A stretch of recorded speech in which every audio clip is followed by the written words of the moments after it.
you're never going to reach out to me again about a comment about an episode. No, I'm happy to have you. Thanks for being willing to chat a little bit about this topic.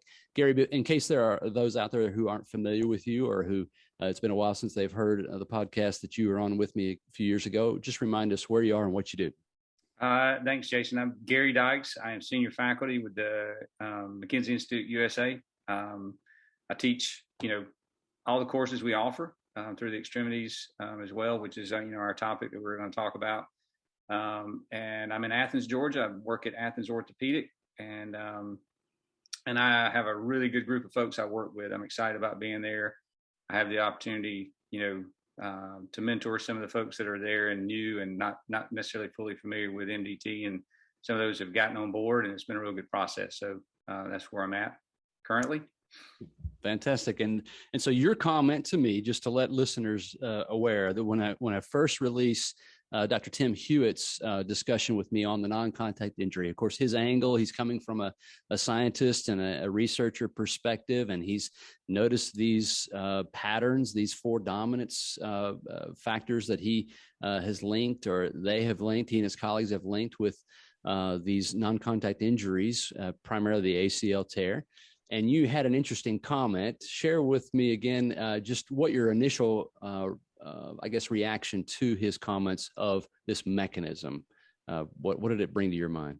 Well, if I'm remembering our first conversation correctly, and if I'm not, you correct me. But my thought there was, everyone tends to focus back up the chain at the hip, like hip control, that kind of stuff, hip control over the knee, kind of thing, over the ankle, and what they look like when they land, and and so commonly in my experience in the clinic, and also having the opportunity to travel around and teach, and you see people with these persistent issues, even people that have had, ACL reconstructions that seem to plateau at some point in time. And they go, well, they've been really working on my strength and my hip and trying to work on my landing and doing all the right things according to what they're saying in their research.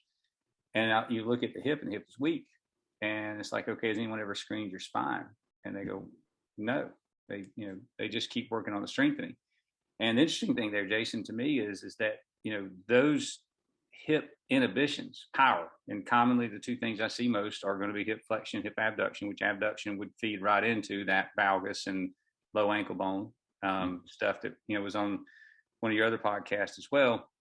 And so that lack of control or loss of control rotationally in the valgus, I think, again, just food for thought. It's like, okay, well, what if there's a mechanism or there's some sort of source further up the chain that's getting overlooked, and maybe even could be screened for, preventatively. So, so when I was listening to that, I was like, oh, it's not right up my alley. I can't say that I have all this, experience with preventative ACL, conditioning or post rehab, or post reconstruction rehab, stuff like that. But I've had the opportunity to work with people that do. And, we've sat and had long conversations about this stuff and trying to get it into the right hands and just to have a chat, conversation, whatever. So, yeah. Is that kind of what you were thinking? Absolutely. That's what my first memory was of your comment to me. And so I thought it was an interesting thought just to, let's bring that out. Let's remind ourselves that, okay, there are some factors that can contribute to a weak hip that may not be just about strengthening the hip. And so we see that fairly commonly. And a lot of us think of it in terms of, okay, sure, if you've got back pain and radiating into the leg, well, then we got to do a full neural screening, which includes that motor testing. But sure, some of us are not necessarily testing for strength when it's just axial pain. Of course, we're getting off topic just a touch, but that's fine. I want to kind of finish this thought. But you're saying that you're testing from a perspective of any kind of symptoms in the back or lower extremities. You're looking at some strength patterns there. Correct. If someone comes in, and I'll reference, and I'll use some of this you have to section out as symptomatic and asymptomatic. Sure.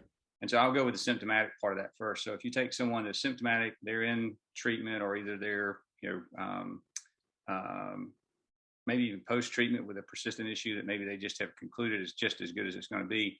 I'll go back to the Expo study that was in 2019 that was published by Rosedale et al. And they showed that about 25%, maybe just slightly more, 25% of knee pain, isolated knee pain, is actually the source of that pain is actually coming from the lumbar spine. So you have to think about, okay, well, gosh, if a quarter of the people we see that have just knee pain might have some contributing factors to that knee pain, then what about, pre like asymptomatic stuff? Can you screen out that person before they actually have the event? And, and I don't know the answer to that. But this is that conversation that I've had a few times with people that are in those environments, like, they're on staff with, with different high schools or colleges or pro teams. And it's like, what if you included these things into your screening process? Could you find people that have the asymptomatic inhibition, right, with no event? And then you teach them how to recognize that, and then you teach them like a program that's preventative. Now how that looks over time, the perspective part of that, it would take a little while to gather that data. But at the same time, if you feel like you can see the science in the videos, and you can see the science in the rehab, and you can recognize these different patterns, well, then are you considering all the possibilities?